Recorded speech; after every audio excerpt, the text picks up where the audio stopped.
So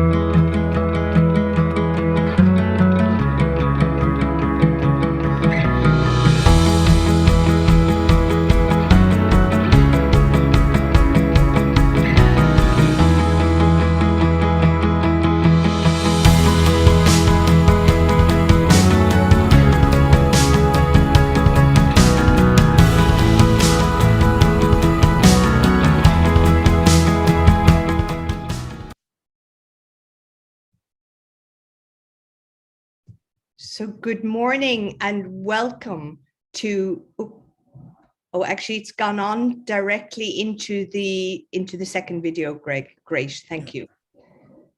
So a big good morning and welcome to all of you to our sustainability event, Going Green, Small Steps, Big Impact. I might just repeat that for the recording. So a very big welcome to all of you and good morning and welcome to our sustainability event for Local Enterprise Week, Going Green, Small Steps, Big Impact. Delighted to see you all here this morning and very much looking forward to this event, which is quite an exciting lineup. So I'm going to hand over now to Kevin, who is the head of Local Enterprise Office in Cork North and West Local Enterprise Office, who are hosting this event, even though it is a national event. And Kevin is going to officially open the event. So over to you, Kevin. Thanks, Jackie. Good morning, everybody. And it's great to have people here from North, South, East and West. On behalf of Cork County Council's Local Enterprise Office, Cork North and West, and indeed the entire Local Enterprise Office network, I'd like to genuinely welcome you all to this morning's event. Today, we're going to be looking at some of the small steps that you can take to have a positive impact for your business, your customer, your carbon footprint, and the environment. Now, you might feel that each of us individually as private citizens or as businesses can achieve relatively little. However, it's the power of many together that can bring around real change. And as said by Helen Keller, alone we can do so little, together we can do so much. Now, the last 2 years have, to say the very least, been challenging for society and business. And as we all looked forward maybe a few weeks ago to a reset, we now have to look to events in Eastern Europe over the last couple of weeks. I think it's fair to say that we are going to have some challenging times ahead, and probably for some time. Going green and becoming more sustainable makes sense both individually and collectively. And at the end of it, it's better for us all. Embracing flexible new work practices, looking at the how and the why and the way we do things, and emerging as leaner and greener enterprises. It's about the collective impact, yes, but it's also about your bottom line. And I'll get back to that again, your bottom line. News headlines about grain and fertilizer availability and prices, gas and carbon dioxide, petrol and diesel prices, and look, whatever the cause behind these, maybe we all need to heed the message and take control of the changes that we can make within our businesses. As you start in this journey, I would encourage each of you to reach out to your local enterprise office and discuss with us what you'd like to do. And in turn, we can introduce you to some assistance such as the Green for Micro program, which is exactly what it says in the tin. And it's about finding real and achievable ways for a business to put itself on a more sustainable footing. I'm actually going to leave it there, but I'm just going to touch on a couple of things. One, I'm going to hand you back into the safe hands of Jackie and thank her for being involved with us here this morning. Secondly, you're shortly going to hear from Tara, and thank you, Tara, for being part of this today. And thirdly, we've some great stories from some great businesses around the country. And I'm absolutely certain that each and every one of you is going to find some nugget in their stories, some little thing that you can take away from today. And at the end of it, what will we be?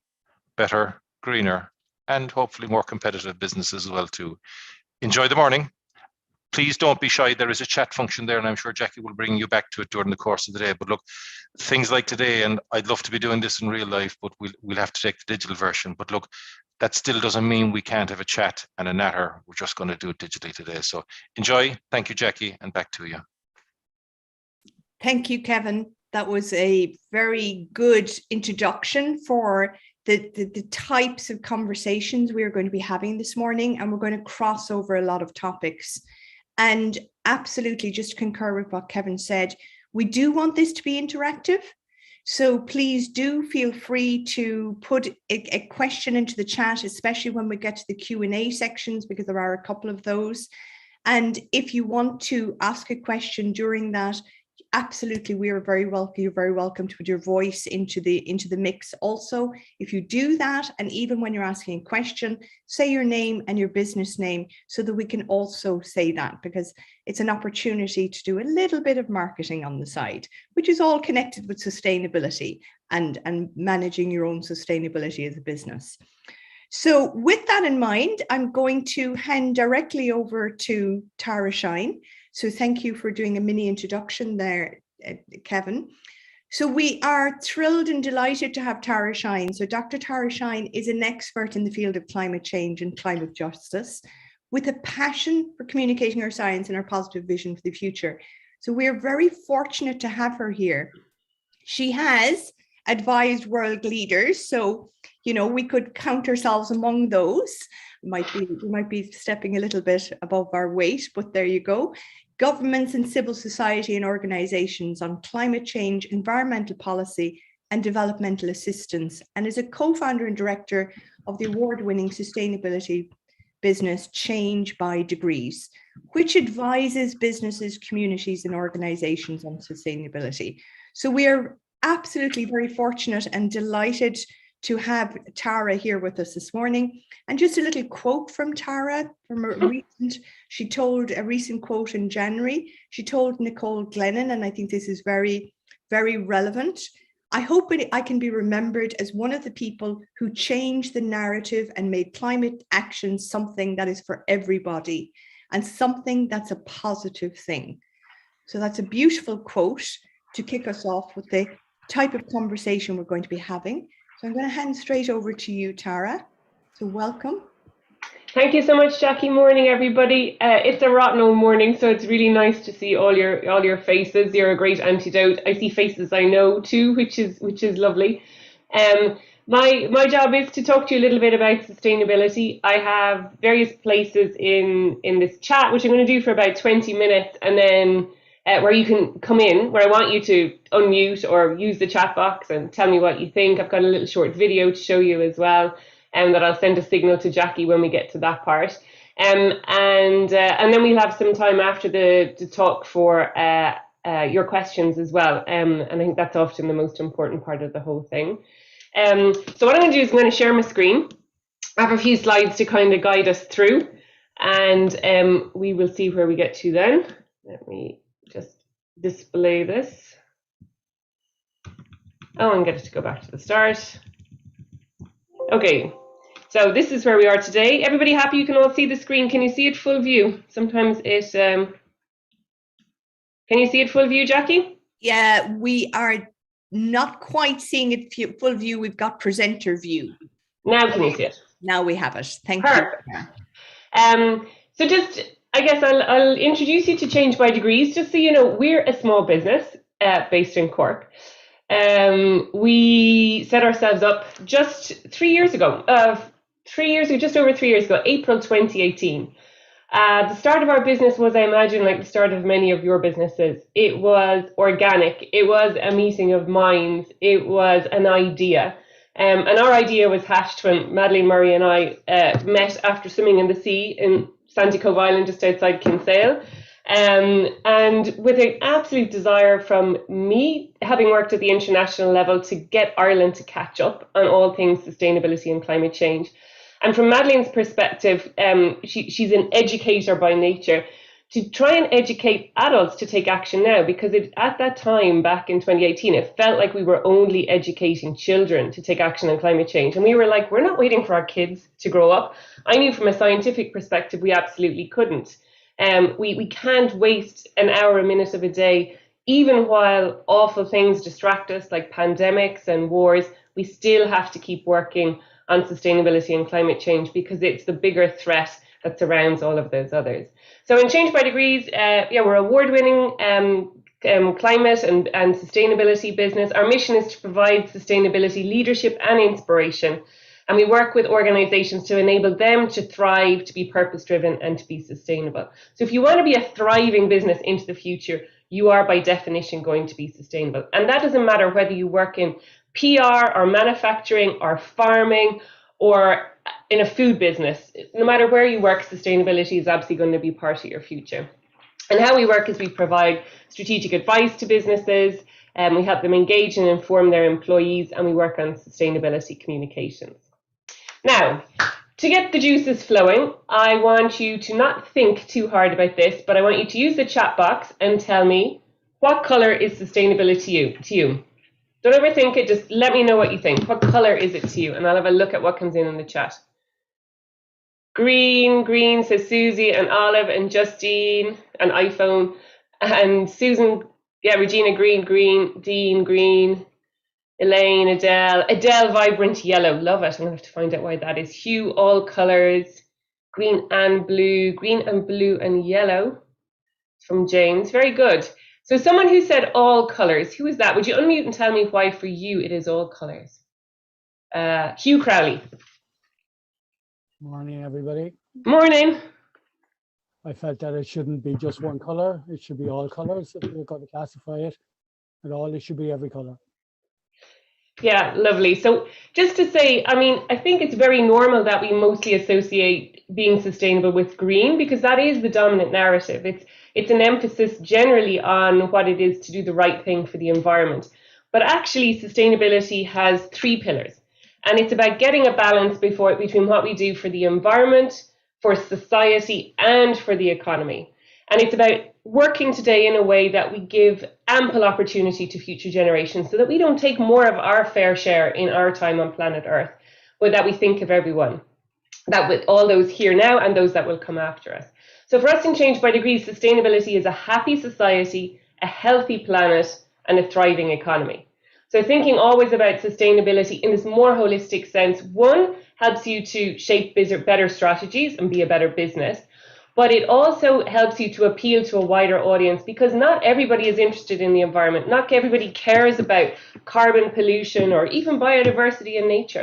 But people do care about their own health and their well-being. They care about their family's health and well-being. They care about the money in their pocket. So we need to use more than just a green narrative if I'm going to appeal to you this morning, but also if you're going to appeal to your customers, your clients, and your suppliers. So here's a little test for you. Here is a man in some regrettable lycra on a bike with his kid. He's on a bike. What kind of action is he taking? Is this an environmental action, a social action, or an economic action? Use the chat box and tell me what you think. Is he doing something environmental, social, or economic? All 3, Kieran, thanks. All three, possibly all 3, Susan. Yeah, all 3, great. You're listening to me. But yeah, some say social. All 4, someone sees there's a 4th. Yeah, Anne, thank you. Justine, thank you. Yeah, so I think what's important here is if I want to get this man out of his car, say we imagine he's going with his kid to school. If I want to get him out of his car, one of the best levers I have is he's maybe training for a triathlon, or he maybe wants to lose weight, or he maybe wants to get fitter. And those are probably really, really good reasons for him to get out of the car and onto the bike. Make use of this half hour of time. Another reason is this might be the best quality time he gets with his son all day. Yeah, so it might be really, really socially motivated. It could be economic. The price of diesel and petrol is rising. If he can save money by not driving the car to do the school run, today it's less attractive, I have to say, then getting on the bike does that. And it may be that he's really motivated by saving the planet, but that is most likely to come in third place and is almost like a co-benefit.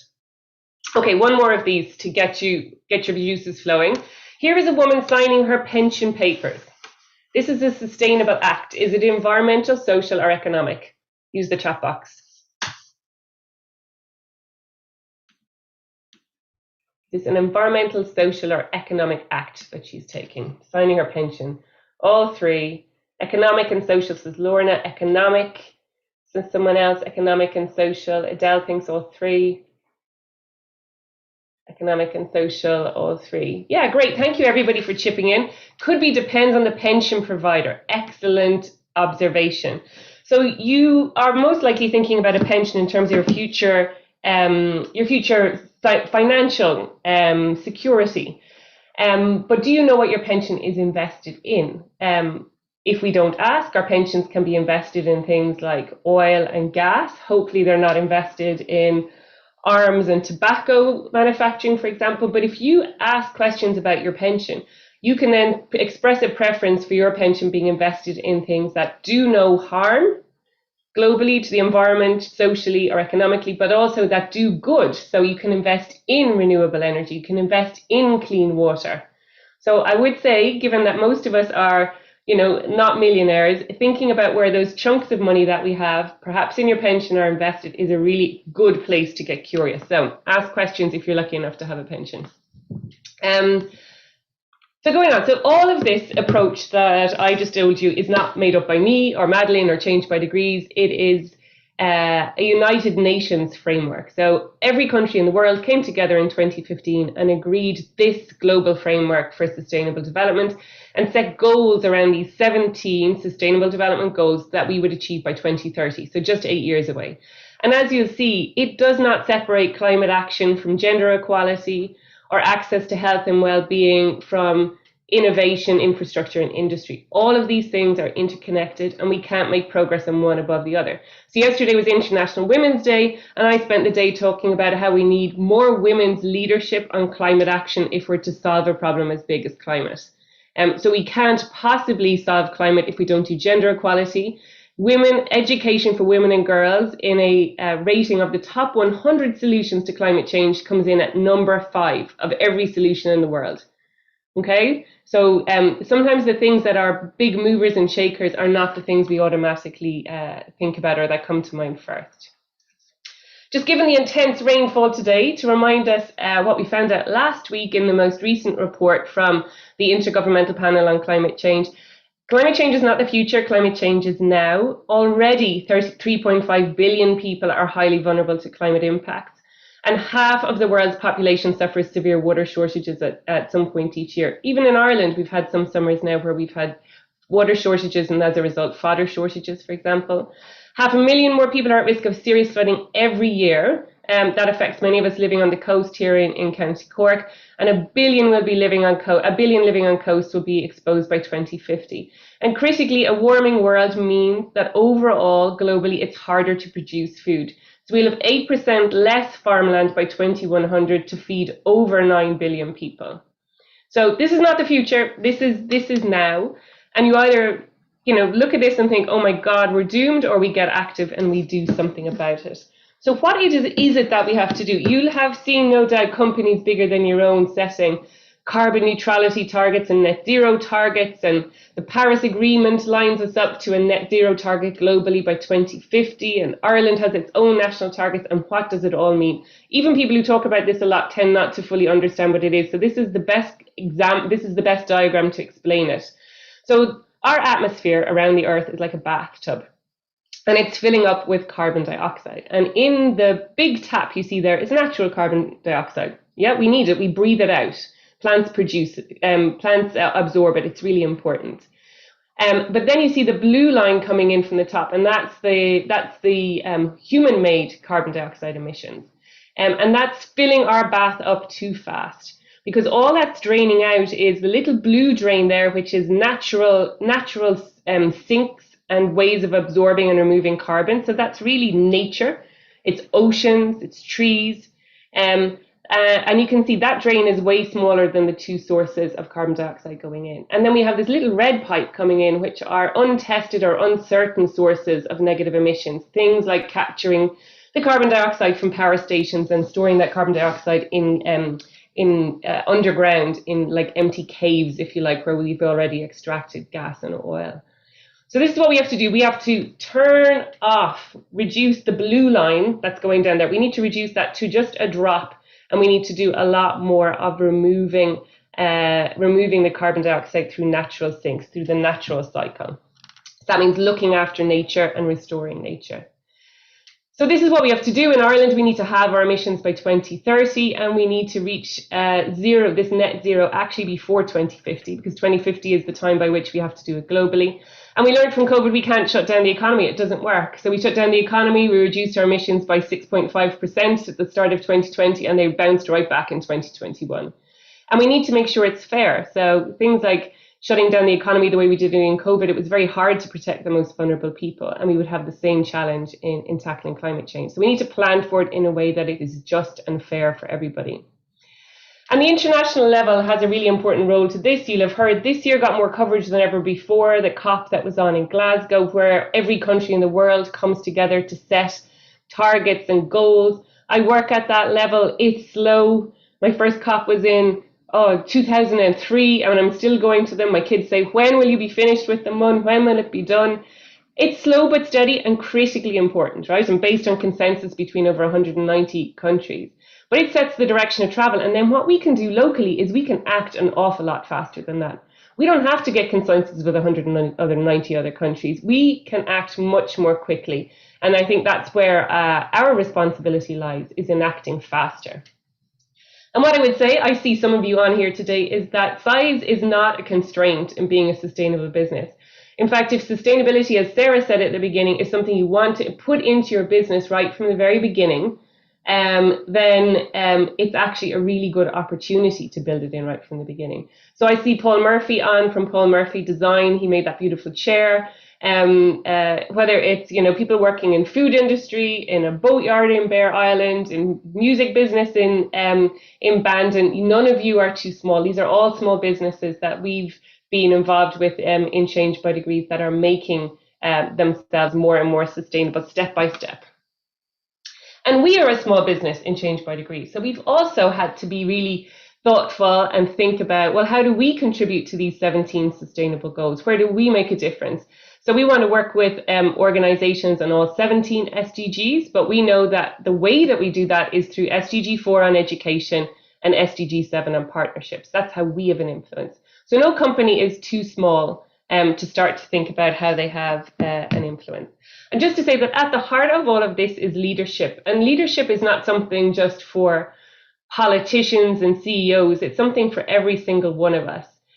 Just as Kevin said at the beginning, we have more power often as a collective. We have more influence working with others, but we can't change anything if we don't start with ourselves. So our theory of change is always to start with self. If you don't know why sustainability is important to you, and if it isn't, that's totally fine. Maybe stop and pause and think about why it might be. If it is already important to you, why, in what way? What are the key things that motivate you? It might be that you want to create, get all the waste out of your business. It might be that you're passionate about nature and biodiversity.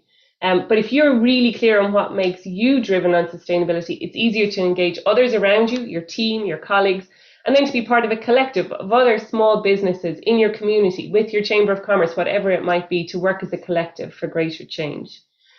And what's really important is to realize that, and I love this quote from Christiana Figueres, she's the lady who led the process to get the Paris Agreement, is that systemic change is a deeply personal endeavor. So I want to change the system. I want to change the way we run the world. I want to change the way we run Ireland. But it starts with me and what I do personally, not just the actions I take in my small life. It's not just about me having a keep cup or not buying tops and pennies. It's about me using my influence where I have an influence, knowing why sustainability is important, and then using the levers that I have, whatever they are that's open to me, to use my voice and to have a difference. So what's in your gift? What can you do in your business? Yeah, this is a really important thing to spend a little bit of time thinking about. So what can you do? First of all is don't assume, as many have led us to assume up until now, that climate change is about technical solutions and gases in the atmosphere. It's about people. The reason we have climate change is that it's caused by people. The solution to climate change is people. So climate change is not all about data and facts. It's about hearts and minds. And it's about bringing people with you and getting everybody with you on the same page. So actually, if you ask people, do they want to change? They do, but they want change, but they don't want to change. So what's harder is creating that behavior change. And you need to create that within yourself and then lead on that with your colleagues. We work a lot on behavior change and Change by Degrees. I won't go into the detail of it now, but bringing people with you is key. The other thing you need to be sure of as a small business is that you're not doing any harm. So are you sure that you're not doing any harm to the environment through what you're doing? Are you sure you're not doing any harm socially or economically to your workers, to your suppliers, through what you're doing? A useful framework to think that through is, and you have to think about what's significant. So yeah, it's not significant to change all your cups and things to compostable if you use very few of them in the average week. What might be much more important is the fact that you have 4 cars on the road, and maybe making those electric is more significant. So in all of these things, we have to think about waste. What are we throwing away? How do we minimize that? How do we get waste out of our systems? Water, a crucial natural resource. Energy and carbon, really important. We're going to be measured and scrutinized on these more and more, even in small businesses in the future. So how do we become more energy efficient, immediate economic benefit, with an environmental co-benefit in that you reduce the pollution that you're causing? Biodiversity may have little relevance to your company if you're just renting a cafe, but it might have great relevance to you if you are working on food production, or you own a farm, or you're working with trees, or whatever else it might be. Diversity and inclusion. Remember that the social issues are linked to the environmental issues. So it's as important to promote diversity and inclusion in your business to be sustainable as it is to know whether you're wasting water or not. Linked to that is your employee well-being, but also community engagement. Are you supporting the community that is home to your customers, your clients, your suppliers? How engaged are you? And procurement is a power that every business has. Where do you buy things from? Do you ask questions about sustainability when you procure things? Are you looking at how you spend your money? Yeah, so even small amounts of money spent more wisely create change. And can you, most importantly, contribute to making society better? What could you do to actually make society better? It's not just enough to do no harm. We need to be moving much faster than that.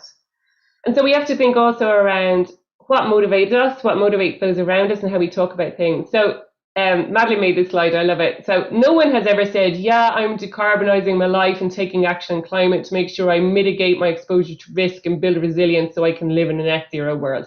Right? These are all the words that are thrown at us out of the radio and the TV every day. This is not going to motivate anyone. It's not going to motivate you or me. Yeah, but this I want. I want to be safe, healthy, and happy. Well, the route to safe, healthy, and happy is through more sustainable business and more sustainable living. And so we need to just don't get caught up in all the mumbo jumbo. Just think about how you make your work and your business contribute to you and those around you being safe, healthy, and happy.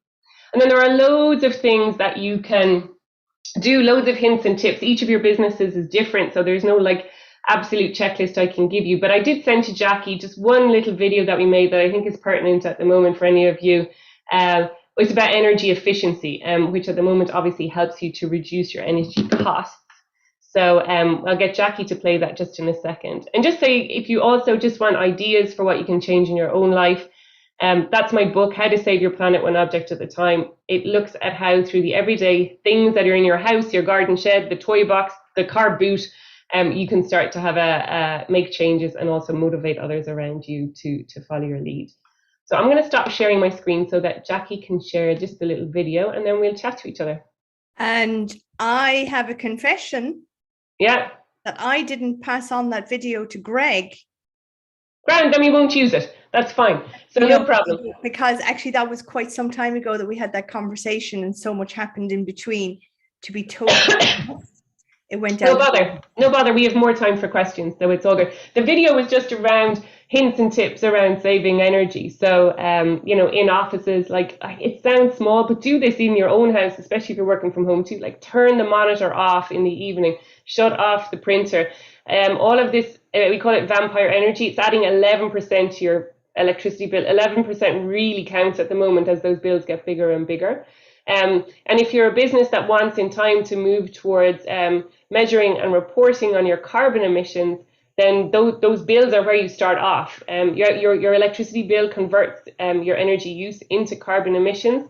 And so if you want to start bringing that down, think about it. All that excess energy is just pollution put up there in the atmosphere. And that pollution is not helpful to any of us, and it's warming our planet and making it a more difficult place to live. But listen, I want to stop, and I'd love to hear any questions from anyone. Just before we move on, it's an opportune time for you to say about your book, because that actually is very relevant to that. Some very simple steps that we can all take in our lives, whether it is in our domestic situation, whether it is and on our business, and some of those you've mentioned there. but it is very well worthwhile sort of just giving your book a little plug, because it's actually it's very well laid out. It's very easy. It's not this dense, heavy book of like, oh, I have to go through all of that. You literally can open a page and kind of go, oh, okay, that's interesting.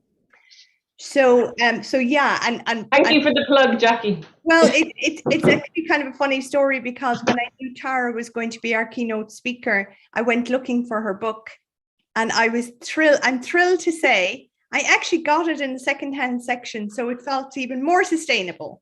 So I was thrilled at that. But it actually is a very good book, and well worth getting. So thank you, Tara. That was beautifully done. Apologies in relation to the video, but I think it's certainly the message around our own personal responsibility has come across very strongly there. And it is time for us to be more conscious. And this is regardless of where you are on your journey, I think it is very important that we actually take more responsibility. So what we're going to do now is we're going to move into Q&A. So if anyone has any questions for Tara, please speak up. If you speak up, say your name and your business name. And you can directly put your voice into the conversation or put it into the chat, whichever feels more comfortable for you. But we definitely we wanted to be interactive. There was a lot of meat in there in that conversation, from pensions to us managing our coffee cups and just being a little bit more improving our moral compass. And I loved the bathtub. I thought that was a really excellent visual. So thank you, Tara. So there's a question already, Jackie, from Sarah. Sarah's wondering around, where has I can't see for some reason now. The chat. Sarah says, any advice in greening your logistics fulfillment function? All the delivery vans on the road keep me up at night. Yeah, so Sarah, one thing is efficiency in what you're doing. So big clients we've worked with, like on Post, for example, they've done a lot around improving the efficiency by looking at how much make sure every truck is loaded to the max. Think about the return journey. How can you use the return journey? Can you share return journeys with people, or can you have a reciprocal arrangement with somebody? So making sure that every journey gets best value is a key place to start, even before you make the investment in, say, alternative vehicles. Then I don't know what you're transporting or to where, but there is great and increased potential in electric vehicles now, and good supports from government to adopt them. The range anxiety issue is not what it used to be. I have a very old Nissan Leaf, and yeah, it doesn't go more than 124 kilometers, but all the more modern cars and vans do. And again, if that's something you want to do, you're going to have to plan for it and budget for it now, or seek investment for that now. So I would say it's around efficiency in your current system. So you get even 1 or 2 routes reduced per week. All of that is money and carbon saved. And then you're going to have to set the money aside to make the transition in the next few years. The thing about electric vehicles is they're more expensive to buy up front, but over the lifetime of ownership, they're cheaper because they're also cheaper to run. And you probably have heard lots about the batteries in one thing or another. Overall, the environmental footprint of an electric vehicle is 25% less than a petrol or diesel equivalent. And as we get more renewable energy onto the grid, that increases the differential between the two. So it is worth thinking about. I see Kilbeg Organic Farm. Sorry, I don't know your name. With your hand up. Can you unmute? I can indeed. Hiya. Hi. I'm really enjoying today's discussion, so thank you for that. And I was looking in yesterday, I had a meeting looking into getting solar panels. Mm-hmm. And I'd love if we could speak a little to the advantages and disadvantages of that, as our usage is quite high, so we'd need a lot of solar panels. And I was thinking about the investment, and are there only upsides, or is there? No, well, you need to, I don't know how, you need to see how much electricity you need. Is it available at the time of day that you need it? So, you'll have solar energy unless you're going to put in a lot of battery storage during the day. So is that the time that you need it? Do you have more need for energy for that energy in the summer than the winter? You'll have more electricity in the summer than the winter. From later this year on, you'll be able to sell your excess back onto the grid, which is good because it'll reduce your overall bills. The question is, whether the return on the investment works for you and your business, and whether it's providing you with the energy at the right time, or whether you'd also need to invest in battery storage. What I would do is I would get several different companies to come out and quote to you, and then look to Sustainable Energy Authority of Ireland for advice. You can contact them and ask them to come out and look at your business, and they'll quite often do a free audit and give you free advice. So get all the advice you can before you make the investment. The return on investment on solar panels is quite long, but if it works for your business, then it could be a really big saving in the short term and the long term. Okay. Get really informed. Make sure, don't think about the problem you want to solve and then look at all the solutions. Yeah, don't jump to the solution. And look at, there's also, I know in Kinsale, we have a sustainable energy community, which is a way of kind of joining together with other private companies and private homeowners to look at kind of how you can work together to get access to then technical suppliers and save costs and things. So that's worth looking into as well. And there's Hugh Crowley, advice on solar, and his phone number. Ring him. There you go. Thanks, Hugh. I hope I didn't say anything that you totally disagree with. I saw a question there from Noel, who works in community radio. What would be a starting point to go green? What key questions could we ask ourselves? So Noel, I think this is really interesting. So you've got two things. You've got the direct impact of those of you that work in the radio station, and then you have your influence, okay? So possibly your footprint as a company is quite small. So there's the electricity that you need to power the place. You might want to put double flush, things on your toilets. You might want to change your bulbs to LEDs and reduce your electricity bill. And you might want to look at your canteen and make sure you're reducing your food waste and anything else that's associated with that. But possibly all of that you can do, or you're possibly doing a lot of it already. Your key power is your influence. So how are you using the radio to bring green programming to your listeners? How are you informing them about sustainability? What kind of speakers are you bringing in? Are you running a special program on sustainability? How do you cover it in the news? What attention do you give it to? So it's a really good example of where sometimes you just think about reducing your footprint, but actually the bigger thing you can do for sustainability is in terms of your influence.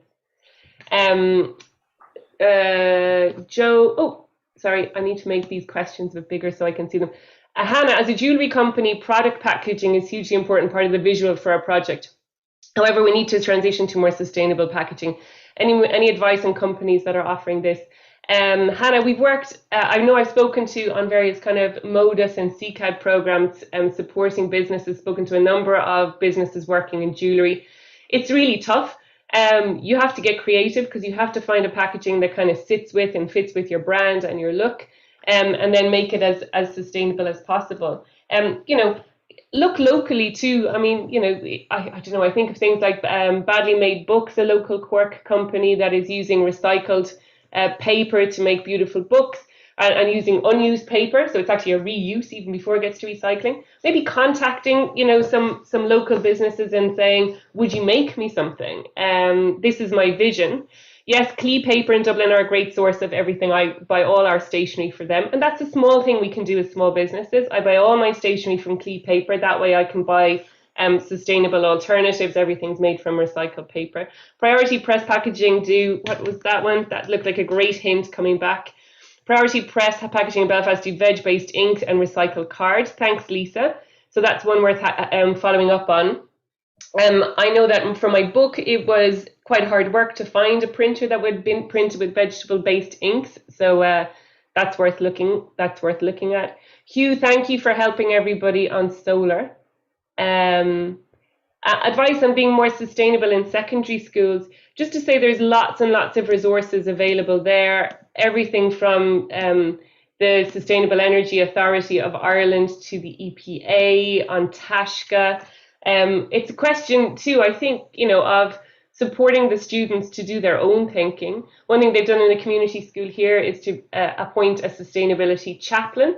to work with the students to help them do what they want to do. So for me, I think a big thing about sustainability in schools is to be led by the students. Find out what they're interested in, don't assume what they might be interested in, and then work with them to support those projects. And if they're not sure where they need to start, maybe they need to do sort of a mini audit of the school and say, well, what is the biggest impact of the school? And again, what negative impact could they reduce? Maybe that's around the waste that the school produces, or the electricity because the lights are left on half the night, might be something like that. But they also might want to think about, how does this school do a societal good? So how is it teaching about sustainability? Is it just taught in one or two subjects, or is it reflected across every subject? Is it something that the students experience across the curriculum? Do they have special opportunities in transition year to get involved with sustainable projects? So again, don't just think about the do no harm in a narrow way around the environment, but think about how also are we using whatever our influence is to do good. Who did I miss there, Jackie, do you think? Well, I'll just mention that Clee Paper, Sean from Badly Made Books, mentioned that Clee Paper in Dublin are a great source of sustainable papers and packaging. And it is very difficult to get packaging. Down to Earth in Cork is also using compostable products. So there's a few names there to follow up on. And then Lisa's suggestion, and I've forgotten what Lisa's suggestion was. I think it's Priory. I've lost that. Priory Press packaging in Belfast. Lisa Harrison is saying that. So there are some, it is more challenging. So I'm just going to see there, we have Emer who's saying, as a company, we're trying our best to go green. We use recycled material and reusable packaging. We reuse boxes. Is there anything else we can do? So we're still in that packaging query. Yeah, so there will always be something you can do. So number one, just remember, I don't know if you've ever thought about the waste pyramid, but the thing is the recycling's down towards the bottom. So is there any way to reduce the amount of excess packaging coming into your business? Number one. If it's not, then can it be reused for anything? Is there another use for it? Do you have also stuff going out that needs to be packaged? Can any of those cardboard boxes be reused? If not, then making sure that things get recycled is obviously very, very, very important. But you have to try and challenge the system. So who's sending you all these boxes? Go back to your supplier and say, can you send it to me in a different way? I've seen companies big and small have success with that, saying, look, I know the stuff has to come in cardboard, but it doesn't need all that plastic wrap around it, or can we do away with X, Y, or Z? So thinking about what give the feedback, always give the feedback. You're as a buyer, you have an influence on your suppliers, just as those that buy from you have an influence on you. So if you want change, you have to speak up about it. It's no different than if you in the supermarket you want to be able to buy loose fruit and veg. You need to tell them you want loose fruit and veg, and you need to buy loose fruit and veg when they put it there. So packaging is tricky, but there are more solutions coming out. Even yesterday on a call, I was being introduced. I was on a call with Glen Illen, with Alan Kingston from Glen Illen, and he was speaking about the packaging that their cheesecakes come in, which is actually recycled plastic sourced from Cork and made in Cork. Avon Course is the name of the company that was making that. And that's been quite hard to get up until now. So again, just kind of keeping the finger on the pulse and using, I think, networks like this to share information. Other small businesses are often your best source of information. I recognize loads of faces on here today that I know are passionate for years about sustainability and will have answered some of these hard questions for themselves and will be really willing to share that information with others. I think that's what's important. It's not each of us trying to solve the problem in isolation, but offering up what we learn and asking others for help. So if there's another small business like yours that you admire, well, go and ask them how they found their packaging. Where did you get that? I think if we're going to move faster, we're going to have to get less precious around some of these boundaries and ask people. I know that Hungry Crow in Clonakilty, they're using reusable packaging. So again, I think that's a very, very good advice, Tara. Ask, be more proactive.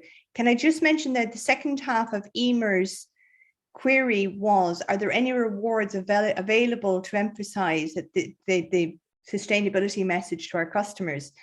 And her business is accessories for babies.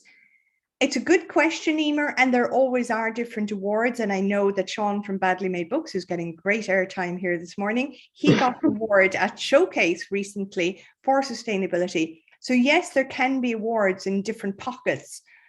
But however, I would just say to you, really, it's about your messaging. So just really, we need to be more aware that actually it is important, and important to us and important to our customer, and part of the voice of your brand.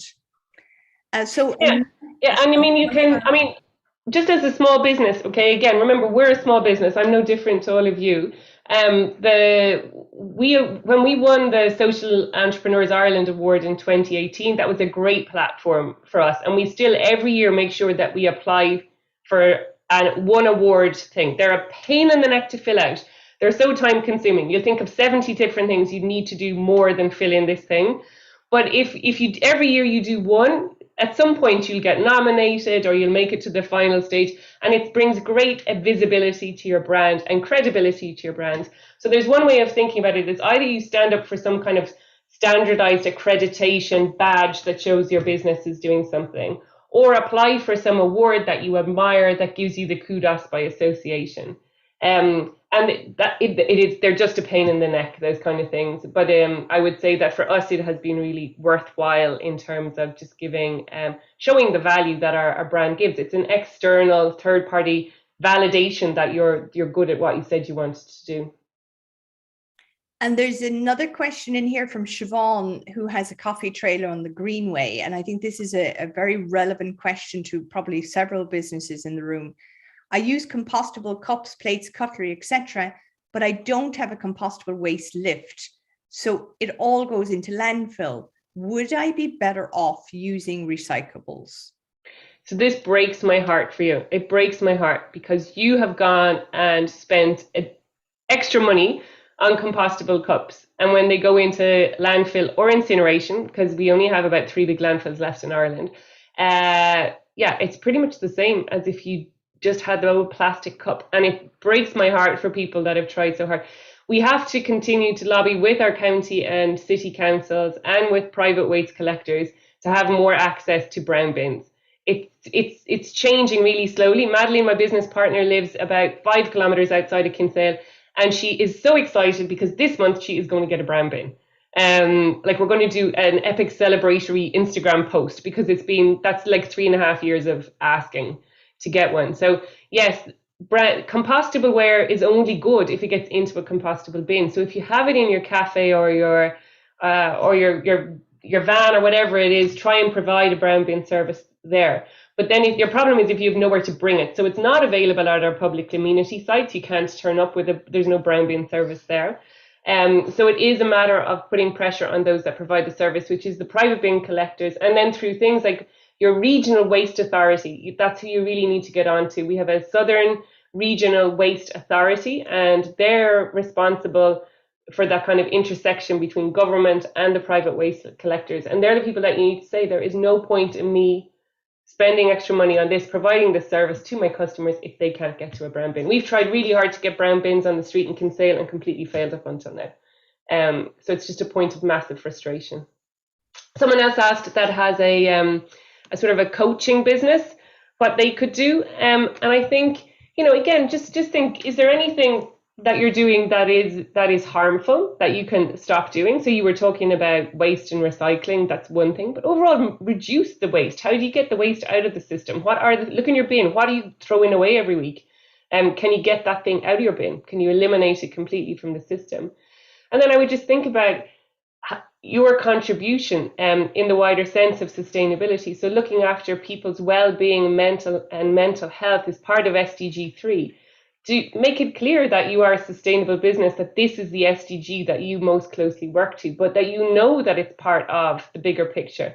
And with rising levels of eco-anxiety, that's something we address, or maybe you're coaching businesses that want to step into this sustainable place. So, again, comes back, look at your influence, not just the micro of your business operations, but also the influence that you have. There was another one flew in there. There's a question from Lucy Highland, and she says, I'm working with the Tree Council to ensure I give back in terms of planting trees. However, as an artist, I'm conscious about giving up certain products, such as my prints, and switching to screensavers to reduce impact.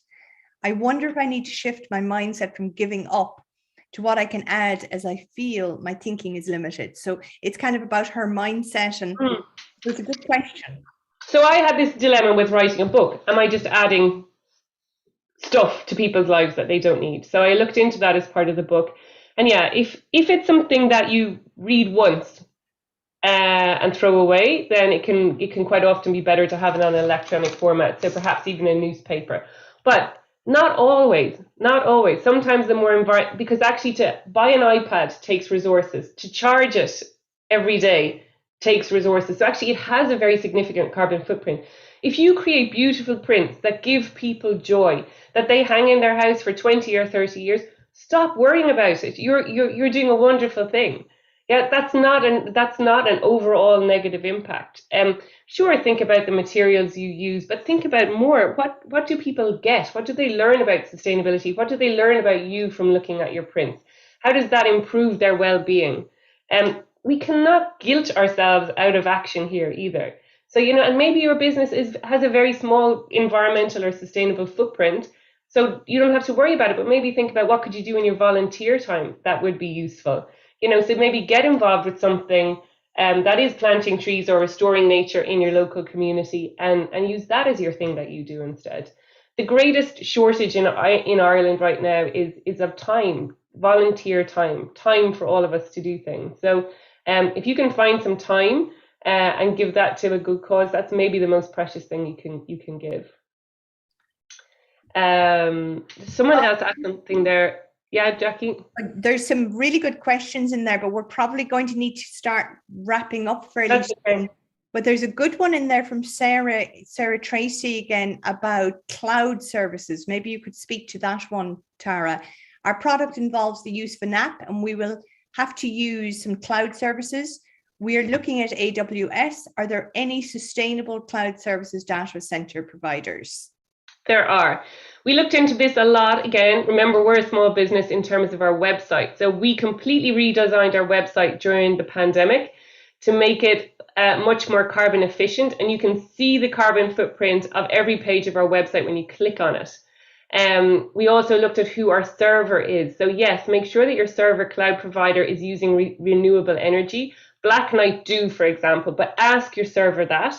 Yeah, you can ask them, are you, and they should be able to give you a certification for it. When I stop talking, I'm going to put a couple of things into the chat box. I'm going to put the video link in, and I'm going to I'll put in the way that you can verify whether your server is using renewable energy or not. So number one, think about waste. Don't store stuff in the cloud that you should just throw away. Yeah, that's one thing. And then think about the design of your website. Our website is designed from a UX perspective and from an efficiency perspective. So there aren't loads of videos and moving images. It doesn't take ages and ages to load up. If your website's taking ages to load up, it means it's using energy all that time. So, and you can sign up again to free sites that will calculate the carbon footprint of your website for you. And we've written a couple of blogs on that I'll also stick in the chat in a minute so that you can see how you can use that as well. So using cloud computing is part of our future, but we just need to use it efficiently. So particularly if it's just you're putting stuff up there that really you should just take the time to sort out and throw away, particularly if it helps you out from GDPR reasons and everything, just throw it away and just store what you need to.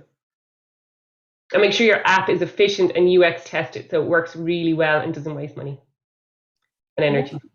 Okay, Tara, you have played a blinder. You've really crossed over a lot of different topics there and really shown all of us how we can take responsibility even by asking questions.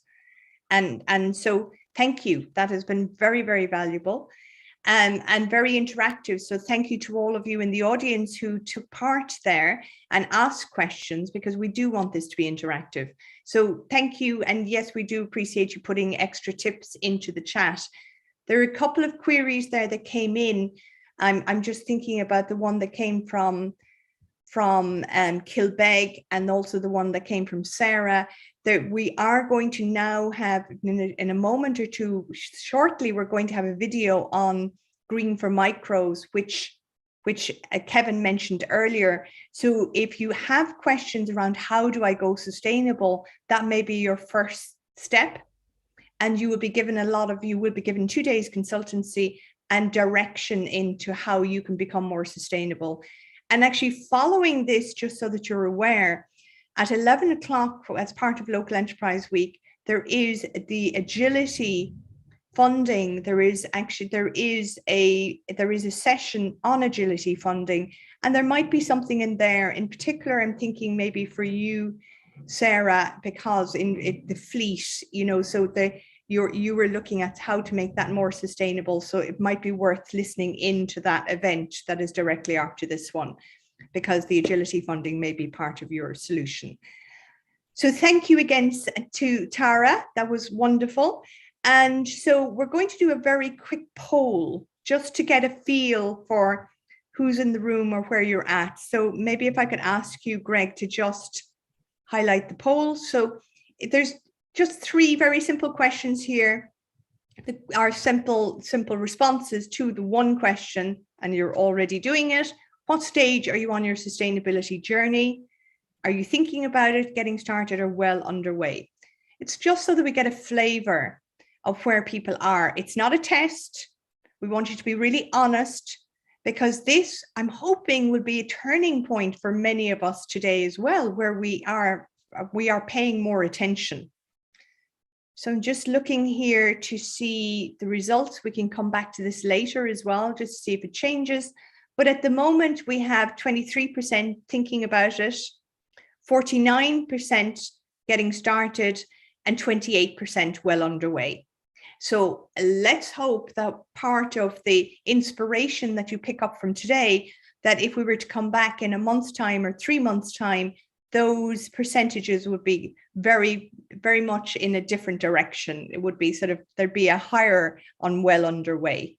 But that's wonderful. Thank you for your honesty, and thank you for putting that in there. It just, I'm not sure if all of you can see that, but I just want to make sure that you can all see that. Can you all see the results of the poll? Great, perfect. Thank you, Greg.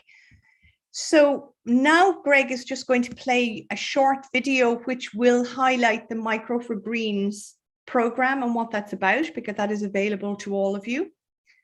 And so we'll just have it's only a short video, it's only a couple of minutes.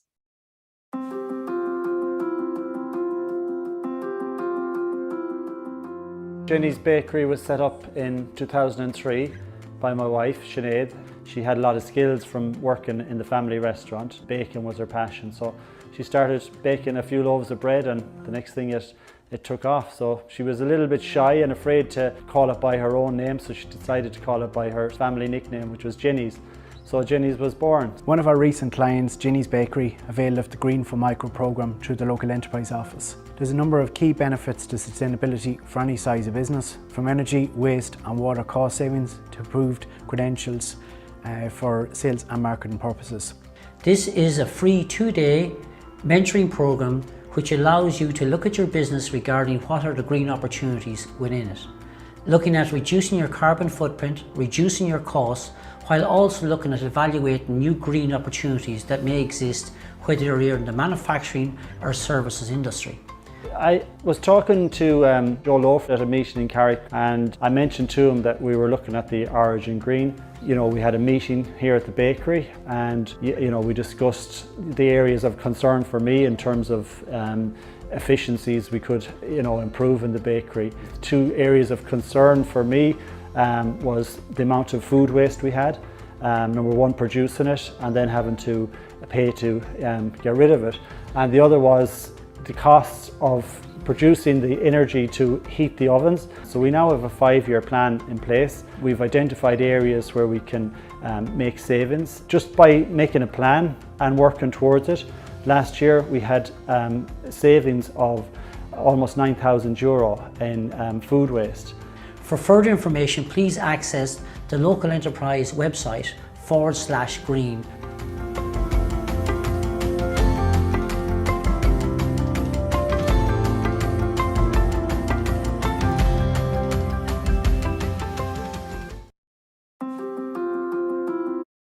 Thank you, Greg. So that short clip, it just gives you a little bit of insight into some of the sports that are available to help you move further along on your own sustainability journey. There's some very good tips and hints coming in there in the chat. I'm not going to go into those at this moment, but certainly you can all have a look at them. And thank you, Jack Thiel, for your suggestion there. But what I'm going to move on to now is our panel. And our first panel, we have two panels. Our first panel is the Green Roots panel, and it is a panel of businesses and speakers who their businesses were born from sustainability. And they've some very inspirational stories. So we have on that panel, we have Mamuko, who do recycled bags and accessories from sails and all sorts of different materials, truck plastics and whatever basically they can get their hands on. So we'll have Attila telling us a little bit about that. We have Sean from Badly Made Books, who you've already heard a little bit about. So Sean makes recycled notebooks. And then we have Susan from Native Denims, who is based in Dublin and is going to tell us about their story, which is pretty gorgeous. And we have Giselle from Cream of the Crop Gelato, so making ice cream from food that is at its end of life date. So it's kind of like it's not waste food, but it is food that is at the date, close to the date where it needs to be used. So Giselle will give us more information on that. And we have Emma from Grounded Pottery in Tralee in County Kerry. And we have Emmett from Copper Creation. So what I'm going to do is get each of the businesses to introduce themselves. They're going to do a 60-second. They are going to be timed. I did warn them all of this. And in that 60 seconds, they're basically going to tell us who they are, what they do, and why sustainability is so important to them. And then we'll move into questions. So I'll hand it straight over to Attila in Mamuko. There will be a bell that Greg is going to ring at the end of the 60 seconds because we are on a clock, unfortunately. But please, if you're in the middle of a sentence, please finish the sentence. We're not sergeant majors here. So it's like we wanted to be quite relaxed as well, but we needed to make sure that we kept it to time. So Attila, if we could hear from you a little bit about Mamuko. Good morning, everyone. Yes, my name is Attila Magyar. I'm manager of Mamuko Kinsale. Mamuko was born in 2011 out of my heritage and our passion. So my heritage is leather craft. I'm a 6th generation leather worker. So we are in the craft sector. Currently, Mamuko is run by my wife and myself. She is a professional seamstress. So we are in the upcycling game. The products we make are made technically from pre and post-consumer marine textiles. Literally, we make lovely, beautiful, funky, and sexy, desirable bags from old sails, life rafts combined with leather. The business model is direct sales only. We have a workshop shop in Kinsale, and everyone is welcome to see us, visit us. If I can help anyone, I have 11 years experience in the craft sector, upcycling sector. I'm happy to help. Thank you. Thank you, Attila. I love how you got in all those beautiful adjectives. And can I just say they are certainly funky and very hard wearing. So they're beautiful. So thank you for that, Attila. I'm just going to get each of the panel to introduce themselves first, and then we'll move into questions for the panel. So if I could hand over to Sean from Badly Made Books. So Sean. Hi, I'm Sean. I operate a bookbinding studio in Cork City called Badly Made Books. So we are currently a team of, about 5 people who supply about 75 to 100 shops around Ireland with our recycled paper notebooks.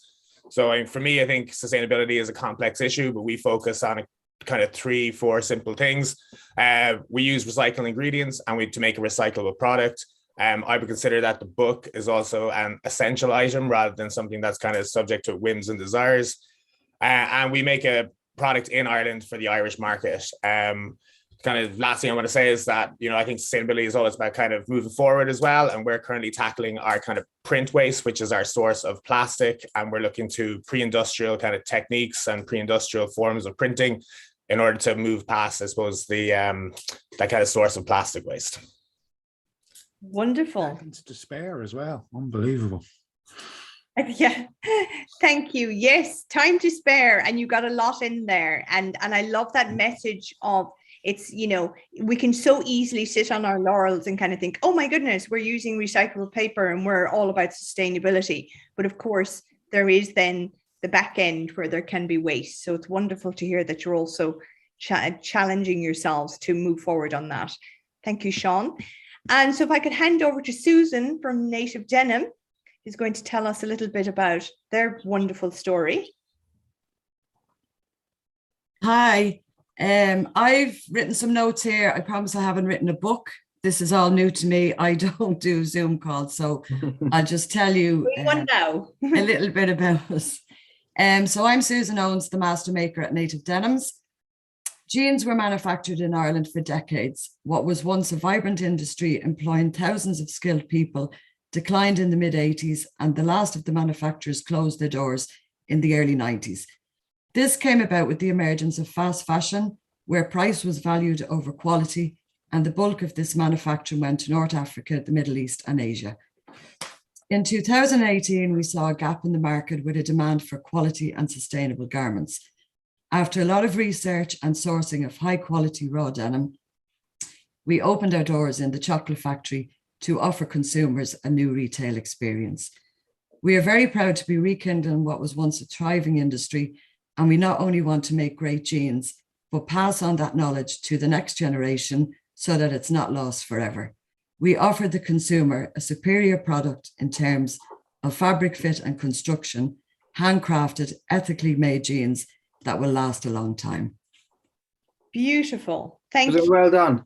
Thank you. Thank you. Thank you. Yay! Your virgin Zoom, and you did really well. So thank you. And you know, just to say, one of the other things that Susan said to me was, because they custom make the jeans, they can also kind of like have the pockets from, you know, your favorite shirts, and you know, so yes. it's really superior quality, and it's wonderful because fashion is a very difficult area.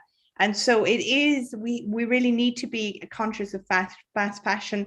And I just want to quickly refer back to a business that Tara mentioned, Paul from Modette Furniture. You know, of course, throwaway furniture and flat pack, it's become such a big thing in our lives, whereas sustainable, one beautiful piece of furniture versus having flat packs that we chuck out a few years later. We really do need to think about our own responsibility. So thank you, Susan. That was beautiful. So Giselle from Cream of the Crop Gelato, who's also based in Dublin. Hello, Giselle. Hi, good morning, everyone. My name is Giselle Makinde. I'm a chef for the past 23 years. Oh my God, this is going to give up my age. And I'm in Ireland for the past 4 years, and I started Cream of the Crop in September 2020. It has been a journey since 2019, when I started working in a cafe, and the word sustainable, being sustainable, sustainability, upcycling, food waste become more, I become more aware of those problems. And one day I had a bag of 10 kilos of banana handled by a supplier, and he gave it to me and he said, "This is for you for free." And I was like, "Why are you giving this for free?" And he's like, "We cannot sell this anymore because it's overripe." So that's when I had the idea of start Cream of the Crop. Of course, it took me a few months to figure out what I'm going to do. So because of fruits are more delicate ingredient in terms of food waste, I decided that I was going to do gelato, which for me was the best option at the time to increase shelf life, because you can increase shelf life up to 2 years. It's a frozen food, it's perfect. Ireland love ice cream. They really consume more ice cream than Italians, believe me or not. I was really surprised when I saw that information. I was like, yeah, that's what I'm going to do.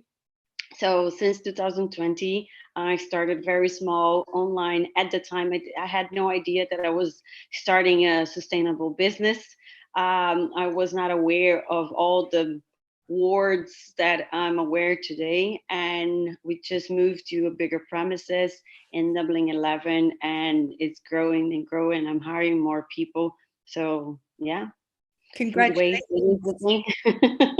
Very impressive. And I'm particularly impressed that it only took you a few months to figure it out. And I know there'd be a lot of people on the call here who kind of think, whoa, that is somebody who's a mover and shaker. Thank you. I was actually eating Google, to be honest, every single day since I had the idea. So loads of information out there. We just need to dig in.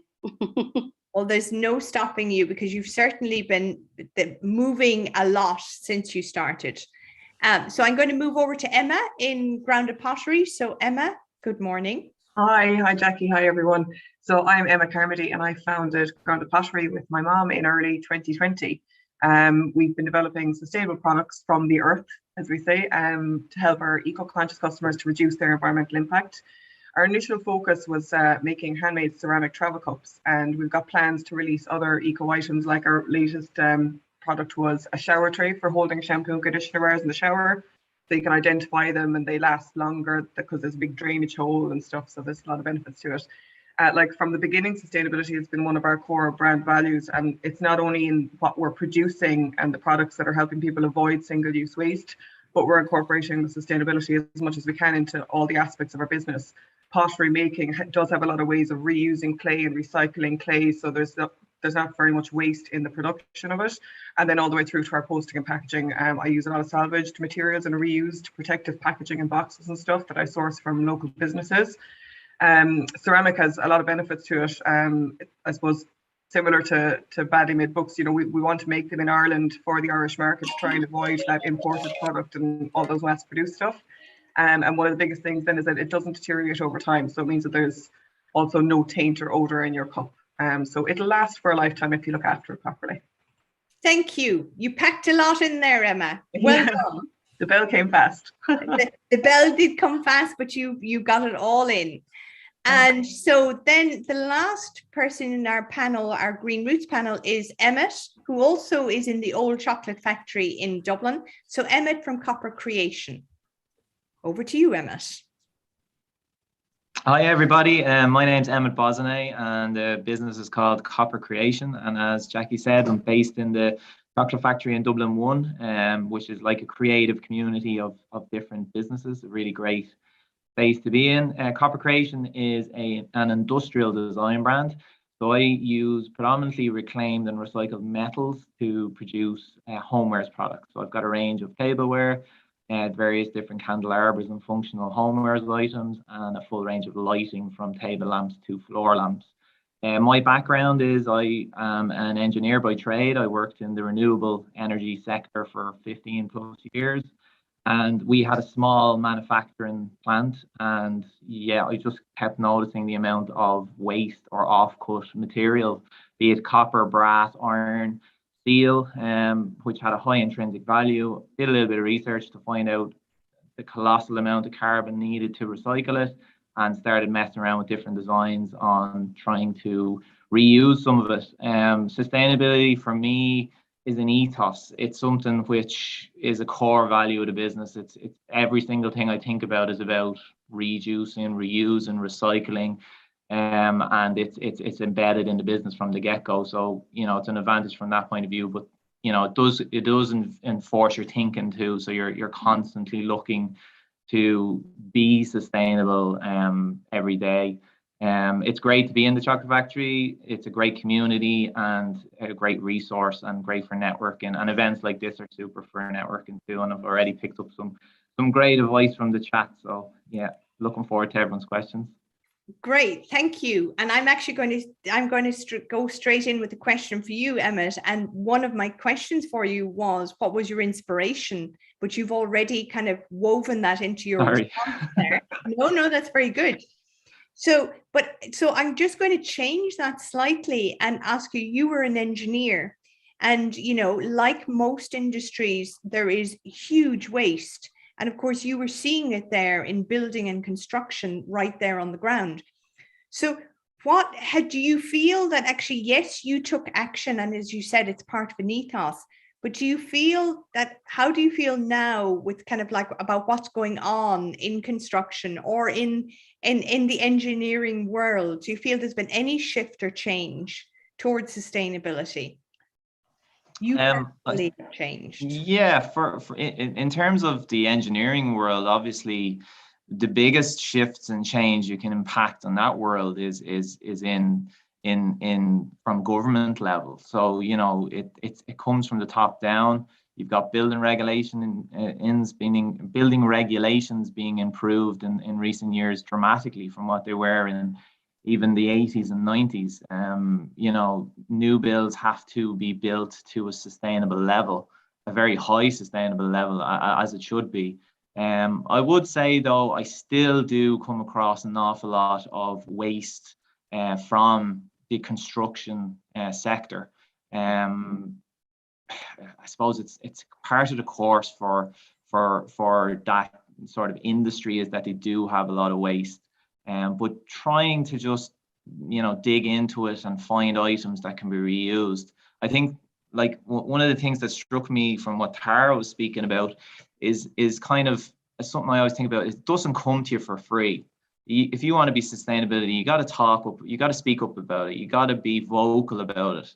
I've seen some kind of things in the chat saying, you know, where can I get recycled packaging? What can I do? You know, every town and village has an industrial estate on your doorstep. Go down, knock on the door, look for a company who's probably compacting tons of cardboard every single day.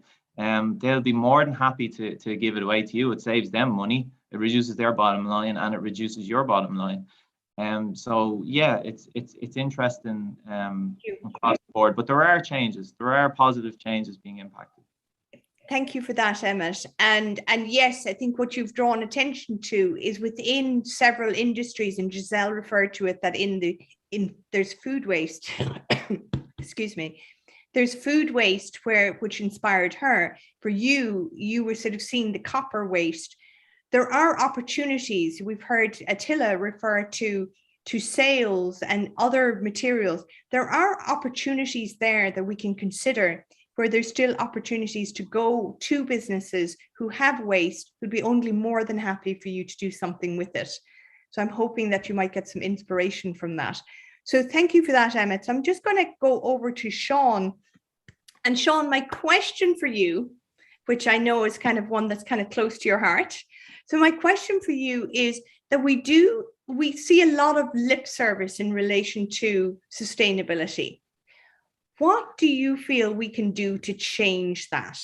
Where we're more, yeah, I'll just leave you answer. I suppose, excuse me, for me, I think sustainability has kind of become kind of sexy in a way, and sustainability is almost like a way now of selling products, and that unfortunately kind of goes very much against the idea of sustainability. We kind of need less products more so than more, even if they are sustainable. And I just think that there's so many buzzwords have kind of become acceptable to be used, so many kind of positive adjectives, so many things that are kind of able to be said maybe without being necessarily true. I think things like zero waste, I think, is a really tough one for me to get my head around. I think zero is really like concrete kind of definition, and it means absolutely nothing. It doesn't mean a minimal amount. It doesn't mean a small amount. It means absolutely nothing. I think even within that, it feels like, for me, I always read it as a lie, because I think it's impossible. I think 100% are so true as well. Like that, it's like 100%, you know, I find it kind of odd. I think even that the word sustainable is funny in that, like, do we really know when we haven't seen over time exactly whether this thing is sustainable? So for me, I've always kind of looked at the name of my business, I suppose, is kind of comes from the other angle, you know, though it was originally honest, you know, we do have a quality product. But for me, I would say, like, I would like to see people report the facts and be honest, no matter what they are, whether they are positive or negative as well, and stop kind of leaning into buzzwords, positive adjectives, because those things just kind of create desire over need. And that's something I'd like to see happening. And I think I find our customers respond really well to it. We just say what it is and are as honest as possible. And so, yeah, and thank you for that. And I think you've brought up very valid points there. It's kind of like the truth is that actually we can use the buzzwords, but are we really being genuine, authentic, and honest? And it clearly is that, like, one of the challenges that actually when you do start taking action, you also notice that there can be conflict within that, as we've already seen in the chat, with kind of like, oh, I'm using compostable cups, but then they're going into landfill. So you need to go deeper as well. So thank you for that, Sean. And so a question for you, Emma. So I'm just going to, what one piece of advice would you give to somebody who wants to start their sustainability journey? From a business perspective or personal? Business perspective or personal. Well, I suppose the personal is kind of obvious. So maybe from a business perspective. Yeah, I feel like similar to what Emmett was saying there about the packaging, like when I started, I wanted to try and, you know, it's about reducing your costs as well. At the beginning, like we didn't have any money coming into the business. We were just working with what we had. But yeah, I went down to the industrial estate. My dad is in one of the units there. So I went into him first and gathered whatever I could from him. And then even more recently, I've approached other businesses where I felt like, okay, if they have, for example, boxes that would be a better fit for my size products.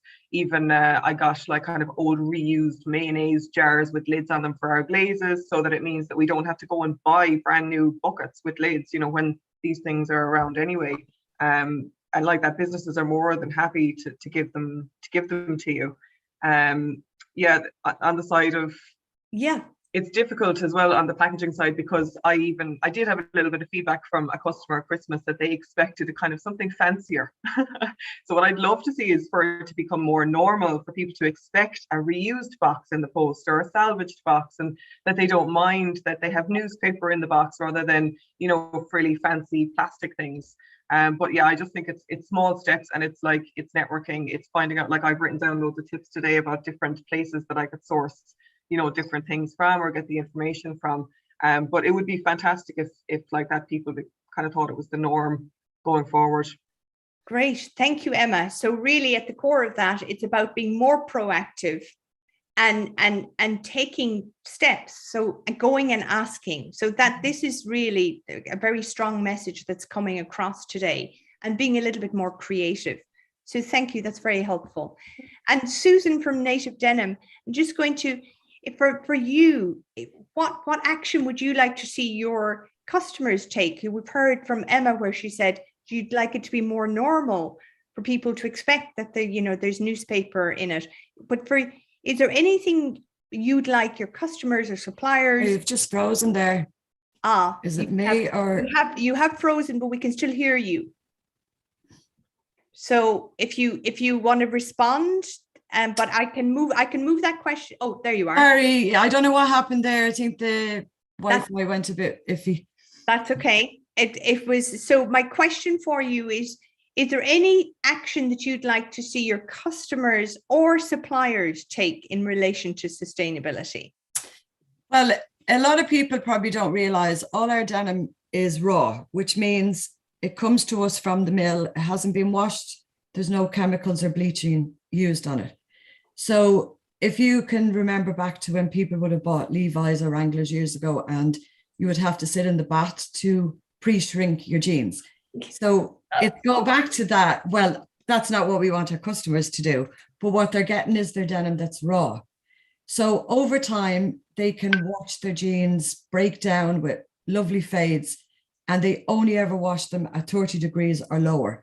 So people have been overwashing for years. So wear your jeans for as long as you can before you actually wash them. And what we're trying to educate people is what they are buying or have been buying in the shops has been artificially broken down to look like they've been worn for 2 or 3 years, when in fact the process is taking all of the quality out of the denim, and that's why their jeans are falling apart.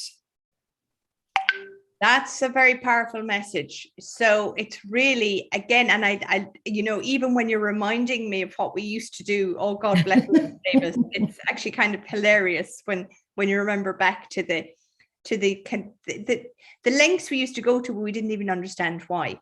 Yeah. But bleach being taken out of the process, all of these very harmful chemicals, that's very important, because we don't even recognize that they're in all of our and also all of our denim suppliers, they are all BCI certified, which means that it's Better Cotton Initiative. So they have certificates to trace the cotton back to the field it was grown in. Wonderful. Which is huge. So again, that's also reminding us that we can take responsibility for the source. Yeah. And of course, then for businesses to make that available, that information available. Thank you for that, Susan. So Attila, if I could ask you, in terms of your journey, your business journey, what supports have you had on your sustainability journey? Can you just maybe tell us a bit about that, or learning that you've had and on your business journey? I just gave an interview to a guy to the Evening Echo 2 weeks ago, and I told him that we kind of got everything what was available. So what in the beginning, I went. So we got employment grants from a local enterprise office, enterprise board, employment grants a few times. Once we got, so in 2000, I think it was 2015, we got investment from the Enterprise Island, a competitive startup grant. The concept was to maybe try to build a business and to get more employees in.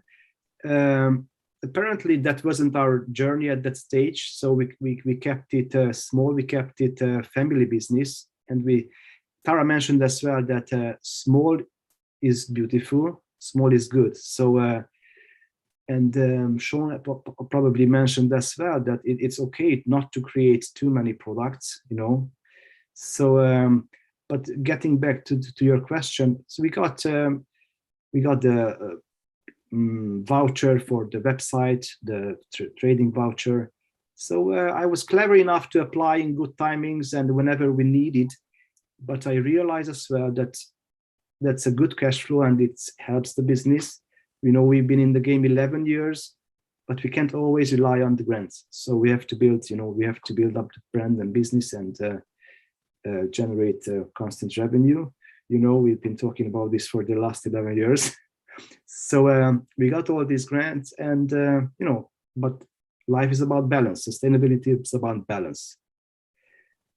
I learned from my brother, who was the founder of this lovely, beautiful business, that balance, if we are sitting on a horse and if it's going too much in one direction, we fall off.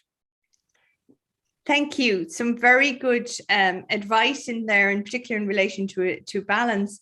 And I've noticed a very big shift in a lot of your mindset and language around business in those 11 years, because I would have seen you at the early stages of the business. And the local enterprise office were there supporting you. And as you say, you were clever enough. That's a very important point. A bit like that question of asking. Those supports are available. Training is available. So I would encourage all of you to access those supports. And Giselle, and unfortunately, time-wise, it looks like we're only going to have kind of one question for each of the panel. But Giselle, could I ask you, what would you like to see happening? What one change would you like to see happening in relation to sustainability in business? I'm going to say something regarding food waste, which was a surprise for me. I'm also trying to pursue help from LEW. And I kind of had to do loads of research.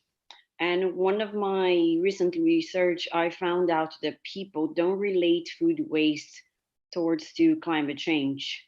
They don't, it was 75% of people, when you're talking about food waste, they don't relate this with climate change. For me, it was a surprise.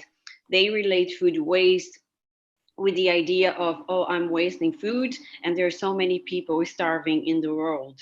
And I was like, oh, that's interesting. So people are still not connecting one thing to another. So I was like, I have to change the way I'm approaching my product towards to this new information.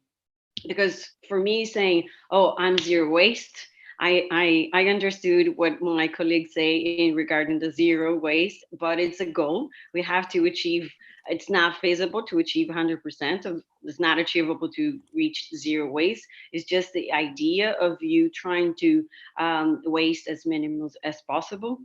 So I was like, okay, I need to understand how people are in relation with food waste.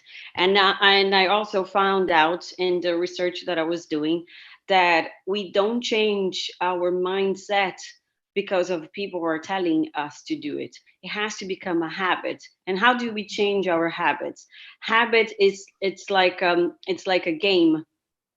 You find your cue, you set a routine, and then you have a reward. So people, if people don't see the reward in the end of the day, they won't change their habit. So if they only see food waste as related to people are still starving in other parts of the world, there's no reward for them. So they won't change their behavior. So I think what my goal is in the next few years, it's to try to tell people that we have to change our habit. It doesn't matter if it's in packaging, it's towards to food waste. It doesn't matter what kind of field we are talking about in terms of sustainability, being sustainable. We have to change our habits. It's funny because every time that I talk to people regarding food waste and what happened, most people will relate it to this. I grew up in a family, even though I was in Brazil, but I grew up in a family that my grandma was so against food waste. She was like, no, eat the rest of the food that you have in the fridge. Eat this until you finish. You're not going to waste food. So I grew up with this idea. I said, what happened between my grandmother, my mother generation, and my generation towards to my son? If he leaves food on the plate, this is not a crime anymore, and this is wrong. So what are we teaching for the next generation? When my grandma, of course, she grew up, or when my mama grew up, there was not, Tesco around the corner. Going to supermarkets was not something that you used to do every week. So I think we lost this connection with food, the respect for food.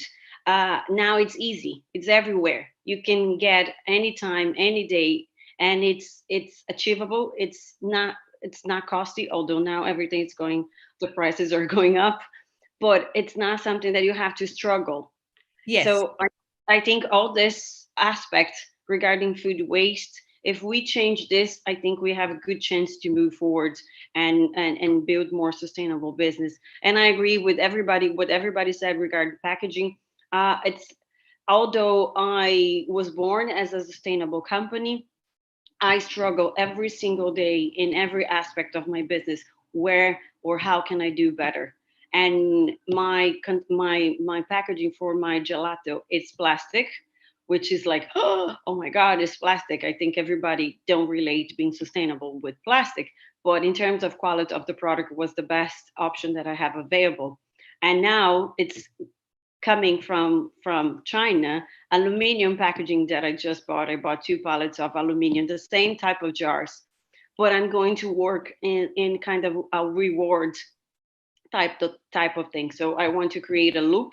So I'm going to use the aluminum packaging for my ice cream. So the idea is to have a different price when you first buy and encourage people to return that packaging. If they, for the second time, they will pay less. So for example, if they pay €6 for my gelato, they will pay 7 in aluminum packaging. If they return for the second purchase, they will pay 6 and not 7. So wonderful. This is one of the ideas that I'm trying to work with. Yeah, thank you, Giselle. Plenty of food for thought, literally there. And yes, and it is about us joining the dots. It is about us connecting the importance and going back to some of the traditional values that we all grew up with. So thank you. That was very, very valuable. So what I'm going to do, we had hoped to have a Q&A opportunity just now for any of your questions to the panel. But because of time, I'm going to move into our second panel, and then we'll do the Q&A where you can address your questions to whoever that you feel is the right person to address it to. So I'm going to move into our second panel, which is our Green Branches panel. And we have three wonderful businesses in this panel also: Cork Flower Studios, RetroKit, and Employ Flex. And they're service-based businesses. So it's very valuable to see what they're doing in relation to sustainability. And in particular, because it's different sectors. You know, we have Cork Flower Studios in the retail, we have Karen in Employ Flex, who's in recruitment, and retrofitting houses. So let's just hear from each of you if we could. So if I can move to Justine. So Justine, if you could just give us your 60 seconds, that would be great. Good morning.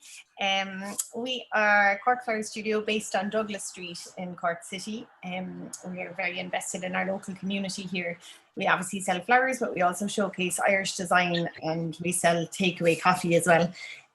We've always been interested in sustainability, but we were kind of increasingly horrified by the volume of packaging and single-use plastics that were both coming into our business and going out. So we sort of started to do something about it in 2018. So kind of three of the main actions we've taken is we've replaced all our packaging and our flowers with a glass vase. We've invested in a cargo bike for local deliveries, and we started using a cup deposit scheme for our takeaway coffee.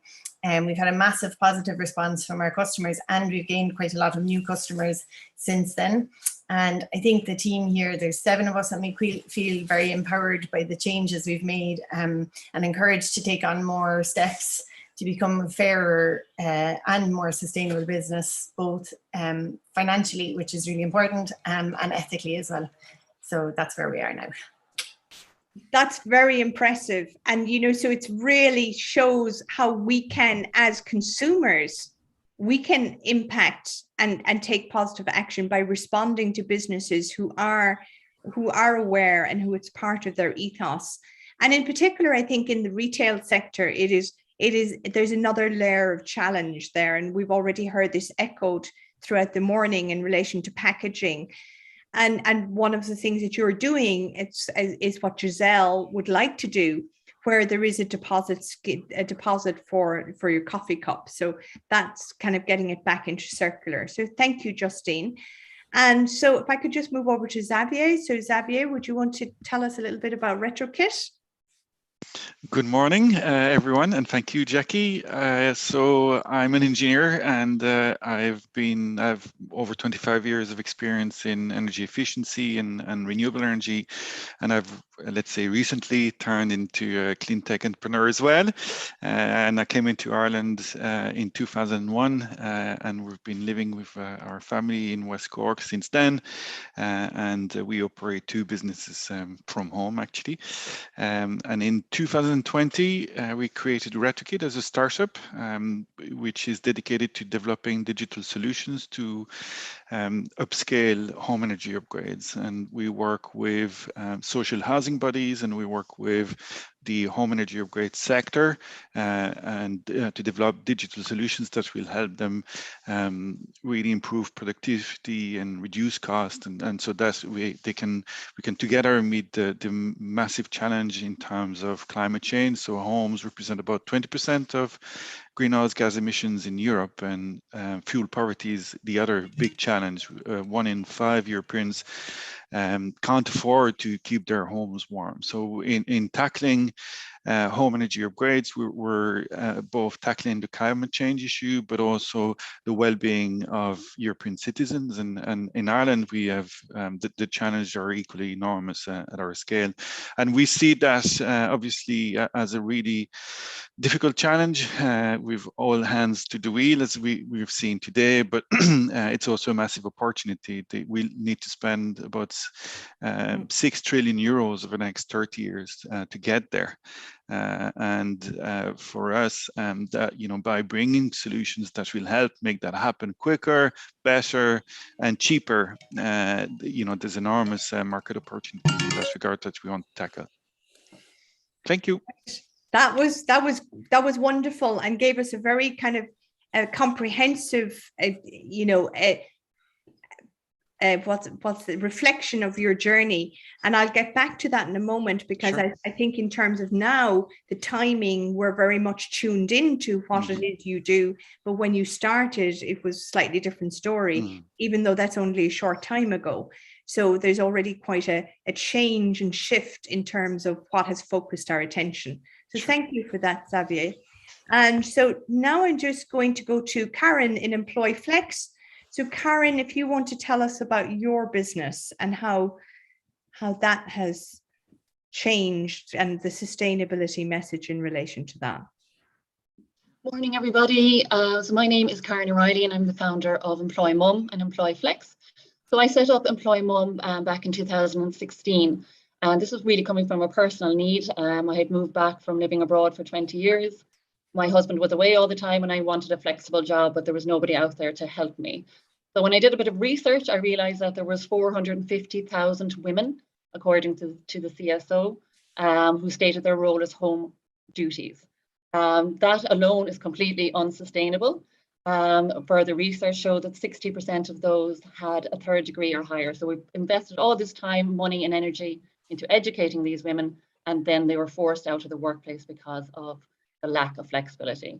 So yesterday was International Women's Day, as we all know, and the theme was Break the Bias. And what that stood for was gender equality today for a sustainable future. So that's what we're all about here in Employ Mum and Employ Flex, keeping everybody in the workplace, creating a level playing field, and also helping with the well-being and mental health. COVID has been particularly difficult for women in the workplace, and we're there to help that situation, and also, as I said, keeping women in the workplace. And so what is flexible work? Flexible work does not just mean remote work. It can mean hybrid, it can be reduced hours, it can be compressed hours, annualized hours, and the holy grail for most parents, which is term time. So we help with all those aspects of flexible work. We're a recruitment agency matching employers with flexible roles to people in the market. And that is the best way to get the best talent at the moment. So that's us in a nutshell. And that is a pretty awesome nutshell. And it's really what we're hearing here this morning is sustainability has so many different meanings. And it is very much about our well-being. And I loved that slide that Tara showed us, where it starts with self. And so what your message there is very valuable and very important in terms of our well-being and sustainability and families and health. And then, of course, then we can be more proactive in terms of our choices. So I'll just stay with you for a moment, Karen. And so what I'd really like you to talk to us about is a little bit more around flexibility and sustainability related to well-being and employee relations. So maybe just talk a little bit more about that and the value to employers when they pay attention to that. Exactly. So, I mean, it really is an employees market at the moment. I mean, it is a cliche that's been bandied about, but it is definitely true. So employers that are offering flexibility, which is the #1 thing that employees are looking for at the moment. They've got a taste for it during COVID. They've proven that it can work. They can be just as productive. They can work from anywhere, and they don't have to do the dreaded commute, which again is not very sustainable. Everybody on the road at 9 o'clock to get, to be in an urban centre at 9 o'clock in the morning just does not make sense anymore.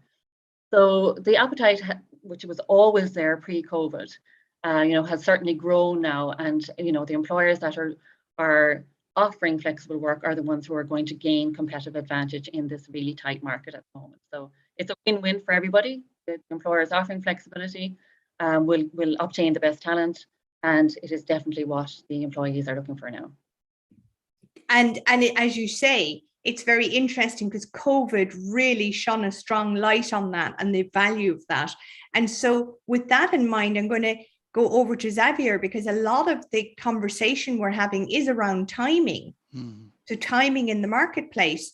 And so I know from some of your own stories, Xavier, you've been plugging this for quite some time. But it's only in very recent times, and especially with the new grants, and we've become much more aware, and of course with our utility bills going up. So do you want to talk a little bit about your frustrations or otherwise in relation to, and you know, it may not be the message you want to be putting out there. So you can sort of say, well, actually, Jackie, no, I don't want to talk about my frustrations because I'll be here all day. No, it's not my style, but yeah, go on. What do you want me to? So really, it's about really sort of like, you know, now we're all kind of getting on the wagon.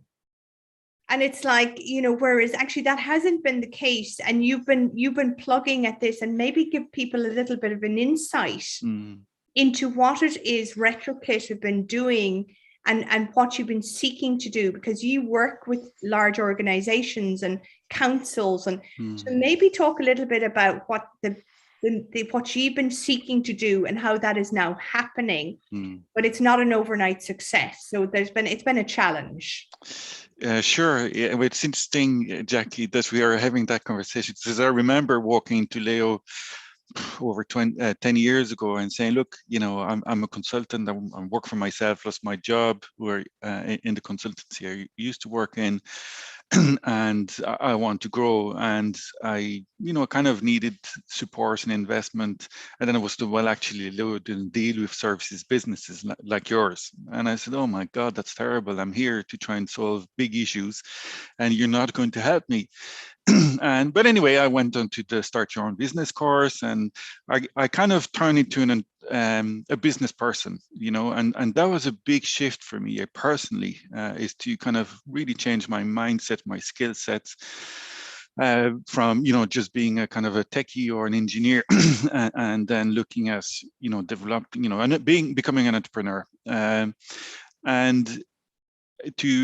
and then things changed dramatically when we decided to become clean tech entrepreneurs, say, and move into, you know, developing software, etc., and maybe get a different label for something we maybe or to support a different approach to what we're doing.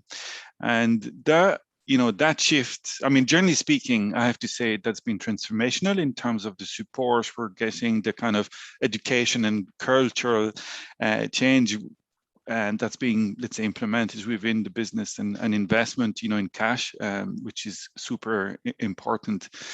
And then to relate to the other part of your question, which is around, you know, I've been at it for well over 25 years, and that there's one thing I've become used to, or kind of a skill I've acquired, which is patience. And you know, part of my role when I came to Ireland was to advise policymakers and work on programs, and bureaucracy was a big deal, an important, you know, issue. And you know, you could be at it all day being frustrated and give up and go away, and etc. And I kind of felt, okay, I've learned this is part of the game. You just need to get used to it and work with the system and improve the system from where you are. And it's been really encouraging to see how, you know, the gears have shifted up over the last 10 years, and even, you know, over the last 2 years, policy making has just gone mad, really. And I guess it's a reflection of the urgency of the situation we're dealing with. You know, we're kind of,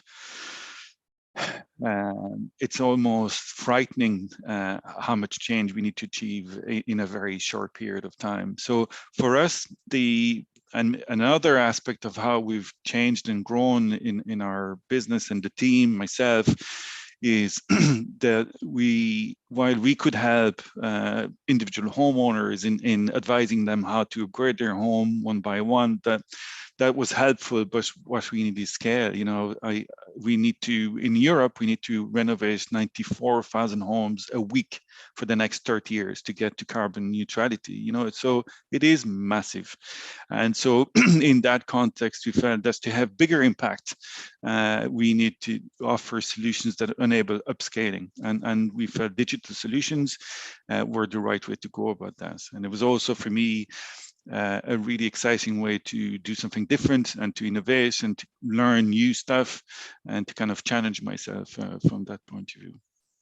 So with your digital solutions, then you are actually offering solutions to much larger organizations. And as I mentioned earlier, yeah, it's enabling our customers to manage their system, to manage their data, to make better decisions, and accelerate the process, essentially.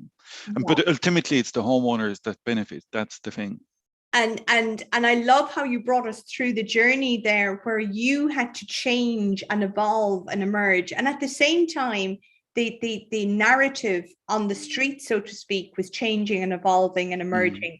So that did coincide, and how you needed to change your mindset towards actually moving from being an engineer to a business owner and viewing your business in a different way and orientating it in a way where it would be able to scale. So that was quite a journey. And I know that I did witness some of that in the background, and well done to you, but it certainly has had its challenges. And the local enterprise office cannot, yes, there's some service-based businesses, if they're particularly orientated, can access grants, but it would be the training and mentoring. And I know you did access that. And then of course, grant once you change your model. Yeah. So thank you for that, Xavier. Now, I just want to go back very briefly. We're kind of like very short on time, so apologies on this, but I just want to go back to you, Justine. And one quick question for you. I suppose I'd just like you to, what was your greatest challenge as a florist? What has been your greatest challenge in relation to sustainability? Because, we're aware that flowers, traditionally for florists, have been coming from very far-flung lands. So what was your biggest challenge in that shift in your own mindset and ethos in your business? That's a really good question. I think probably something that we struggled quite a bit with was how the industry is set up. So we sort of felt like by closing the doors and starting to do something else, we had to start making small changes ourselves. The things that Xavier was saying there, I find when people give really kind of huge numbers, say 94,000 houses a week that need to be retrofitted, it gives me this sense of panic that there's nothing, that there's so little I can do about it as one person. So we sort of reined that in a bit. We had a discussion between ourselves and we decided, look, let's just start and do what we can do. I think that's been the really kind of big thing. When we started, the idea of getting Irish grown flowers was just so out of our reach. But actually now it's become really accessible, and we have 2 current suppliers of Irish flowers. Obviously the seasons kind of dictate what you can get and when you can get it, but literally we have found that small steps, and I would imagine this is based on your personality, and definitely for me, smaller steps have led to this really big journey that we've been, or that we're still on, and each step kind of takes you to the next thing of what you can do, and that's been really empowering for us, definitely as a business, that to sort of put the overwhelming huge picture to one side. I mean, the floristry industry is notoriously plastic laden, and that's just the packaging, there's the air miles, there's the ethical aspect of from flowers coming from the global south, where you kind of need to know how the staff are treated, if it's a fairly traded product, if it's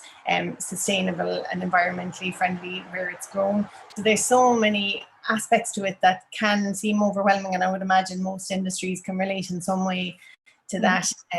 So really for us, it's about making change from the inside and doing it in small manageable steps, because at the end of the day, we're a small business, but also at the end of another day, we can see that actually a small business can have a huge impact if you can kind of manage it yourself. And that is a beautiful message to finish up on, because of course the name for our event here today is Small Steps, Big Impact. And certainly you've echoed what has been said many times here this morning, that yes, it is challenging. And yes, if you look at it in terms of a mountain, it can be overwhelming, but it is about taking positive action step by step. Thank you so much for that, Justine. Thank you to each and every one of the panel members. You did marvelous. Apologies, but we're not going to get to Q&A. And a sincere thank you also to Tara for her keynote speaking, her keynote presentation earlier. I'm going to hand over to Kevin, who's going to wrap up and close the event. And I'm just going to say a thank you to each and every one of you. It's been a pleasure. Kevin. Thanks, Jackie. It's not an easy job maybe to wrap up what we've heard there that morning. It's been very interesting, but I'm going to give each and every one of you a challenge at the start, an opportunity for free advertising. On the chat function there, I want every one of you to stick in either an email address or a website for your business. Best free advertising you'll get all day, and if you don't use the next 5 minutes, I'm going to start charging, okay? Look, I have to say, I found this morning fascinating. I found it thought-provoking. Yeah, a couple of the speakers referred to stuff coming out there that was maybe a little concerning or frightening. Yes, it is. But just remember how you eat the elephant. It's one bite at a time. And I think there were messages coming from all the speakers at the time that it doesn't matter how small your contribution is, just make it, just do it, just get on with it. And all of us together collectively, we can make a difference. I love Tara's question there about what color did we imagine sustainability was? And yeah, green came out a lot, but absolutely all colors and any and none perhaps as well too. But it made you sit up and think, I think, at the start anyway. A happy society, a healthy planet, a thriving economy. Yes, we should aspire to all those together, and one does not have to be to the exclusivity of another. I think that piece about how others morph into a collective is very empowering and is something to think about. And equally, the quotation that she gave there from Christina Figueres about how systemic change is a deeply personal endeavor. It all starts from within, and every single one of us has a responsibility to chip in. And yes, climate action is about people. We're all people, so we all have a role. And I really like the line, don't get caught up in the mumbo jumbo. Keep it simple. I think that was Bill Clinton wanted to kiss, keep it simple, stupid. So remember that maybe as well. And I hadn't heard the term vampire energy before, but 11% of something is a lot. So that's making me think. And those little red lights, I think, that stay on at night, and those little red lights that stay on over the weekend, I think I need to be personally an awful lot more conscious about those things. The volunteer time, I got that. It hit me in a particular way, Tara, and maybe if that's the way that we can all do something, if only just to spare 5 minutes for the greater good. My mother was somebody who was very involved in community associations. She believed it was not enough to be a member of a community. You had to be an active member of a community. So maybe we all need to take time to think about that. In terms of the panels, look, I'm scribbling here, upcycling, recycling, pre-industrial, quality, and free bananas. I really got that from Giselle, I think, anyway, and that certainly stood up anyway. But look, in terms of the messages, guys, that came out there in terms of, you know, can we achieve zero waste? Is 100% a lie? Again, things that maybe think about. The raw denim. Jackie, I suspect you were thinking of a certain Levi's ad back from the 90s, 80s when Susan was talking about us soaking our jeans. I was. I never actually did it. I might confess, I never did it. I could read it in your face. You were certainly thinking that Nick something or other was his name, wasn't he? That was in that ad, and I heard it through. I heard it through the grapevine. So again, look, thanks for the memories on that, Susan. And it actually took me back to being a teenager again. Anyway. Look, you talked about actions that you can kind of encourage or ask from either your customers or your suppliers. Don't be afraid to ask. Really don't be afraid to ask. And I know Tara had shared a couple of links there in terms of how you can check out maybe whether your cloud service providers is, you know, the right type that you should be with. Don't be afraid to ask. What's that expression about a dumb priest never getting a parish? Don't be afraid to ask. I'm glad, and it'll keep me in a job for a while, that a few of the guys referenced some of the help that they'd gotten from the LEW. Look, again, don't be shy about asking. We're actually well used to people asking us questions, and we're well used to finding solutions. So don't be shy about asking there. And equally as well too, in terms of the other definition of sustainability, and I think Attila had referenced this, a sustainable business is not only one that has those green credentials, but also one that is self-sustaining and actually keeping itself going. So at some stage, you just can't always rely on the help or the grants or whatever. You need to get on with it. And certainly balancing on a horse as well too, that's an image that I'm going to take home from Attila as well too anyway. And you're balancing on the clock there now. I am, and I am very nearly there. Changing the mindset, getting new habits, without a doubt, we have to do that. And I am going to finish on this, and I promise you this. Yes, it is frightening. Yes, it is challenging, but there are things that we can and will achieve. So finishing, few thanks. Greg, thanks for reminding us all today, as usual, very professional. Tara, really love what you had to say, and I think everybody can take something home there. And our clients, Attila, Sean, Susan, Giselle, Emma, Emmett, Justine, Xavier, and Karen, thank you again for sharing your stories. To my own team, Joan, Deirdre, Christine, Dean, Cathal, Barbara, Mairead, and Ger, thanks for helping make this happen. And finally, Jackie, as always, a consummate professional. Well done, well handled. Thanks for being along. And ladies and gentlemen, I really hope you enjoyed the ride this morning. Thanks very much. Thank you.